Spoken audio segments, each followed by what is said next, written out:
আমাদের রিজার্ভ আমাদেরই বাড়াতে হবে। ধার করে IMF এর থেকে অর্থ নিয়ে, বিশ্ব ব্যাংকের অর্থ নিয়ে আমাদের রিজার্ভ বাড়ানো সম্ভব নয়, উচিত নয়। আমাদের রিজার্ভ আমরাই বাড়াবো, আমাদের অর্থনীতি থেকে আমরা টাকা নেব।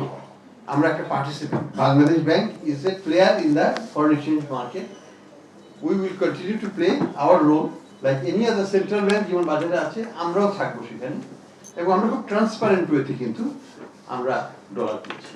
কোনো এখানে কোনো চাপ সৃষ্টি করা হচ্ছে না। আমরা বলছি যে আপনারা অকশনে যাচ্ছেন, অকশনে বিট করেন, কত টাকায় আপনি ডলার বিক্রি করবেন। আমরা যদি কেনার ইচ্ছা থাকে আমরা ওই ডলারটা ওই পরিমাণটা কাট অফ পয়েন্টে আমরা কিনে দেব।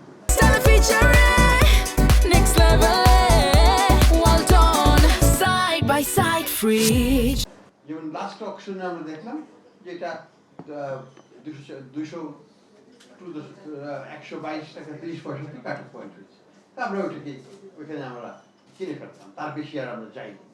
তো আমরা মনে করি যে বাজারকে স্থিতিশীল রেখে আমরা আমাদের ডলার অ্যাকিউমুলেশনটা চালিয়ে যাব। আমাদের লক্ষ্য হচ্ছে, এটা অঘোষিত, বাট আবার 34 থেকে 35 বিলিয়নে নিয়ে যাওয়া এই বছরের শেষ টাকা রিজার্ভকে। IMF এর টাকা আসুক আর না আসুক, উই ডোন্ট কেয়ার, এটা আমাদের নিতে হবে। IMF আমাদের অর্থ দেয়নি, তাতে আমাদের কোনো অসুবিধা হচ্ছে? ফরেন এক্সচেঞ্জে কোনো অসুবিধা হচ্ছে? হয় না। আমাদের যেটাই ছিল সেইভাবে আছি।